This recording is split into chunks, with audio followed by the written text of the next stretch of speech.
आज पण मी ह्या घडीला पण मी पारंपरिक लावणीच अंगविक्षेपणा करणे चाललंय, अंगविक्षेपणा करणे किंवा चाळे करणे तसले तर दर्शन घडवता ते गेली काही वर्ष मी लावणी शिकवते मुलींना. बदनाम झालो तिने ज्या पद्धतीने वागली, घरंदाज नृत्यांगना होत्या त्या बदनाम केलं नाही किंवा त्यांच्या घरापर्यंत कधी गेले नाही. रेश्मा परितेकर मुसळे, आपली महाराष्ट्राची लावणी मी आजपर्यंत लहानपणापासून 1992 पासून सणसवाडीच्या कला केंद्रामध्ये करत आले. माझ्या 25 लोकांचा संगीत बारीचा ग्रुप आहे आणि आज पण मी ह्या घडीला पण मी पारंपरिक लावणीच 5 ते 7 किलो घुंगरू बांधून ढोलकीचा तालावरती ढोलकी तबला यांच्या माध्यमातून लोककलेच्या वाद्यावरतीच मी माझी लावणी सादर करते.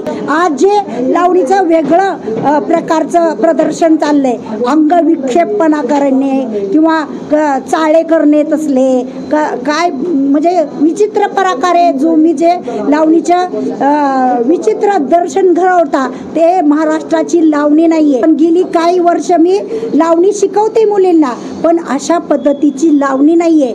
तुम्ही प्रेक्षकांनी पण त्याला विरोध केला पाहिजे की ह्याच्या चुकीच्या पद्धतीने लावणीचं प्रदर्शन, लावणीला बदनाम केलं जातंय, तर तुम्ही त्या पद्धतीची लावणी बघू नका. आता जे प्रकरण झालं कला केंद्रात, हो, काय वाटतं?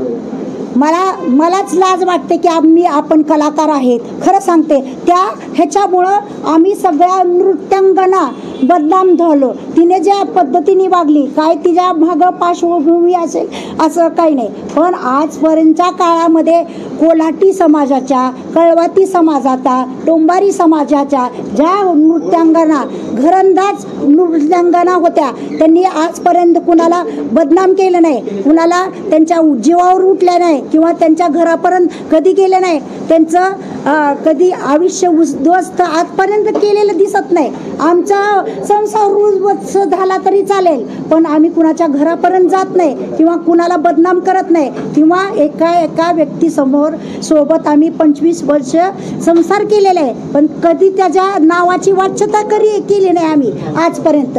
पण असं कशाला करू आम्ही?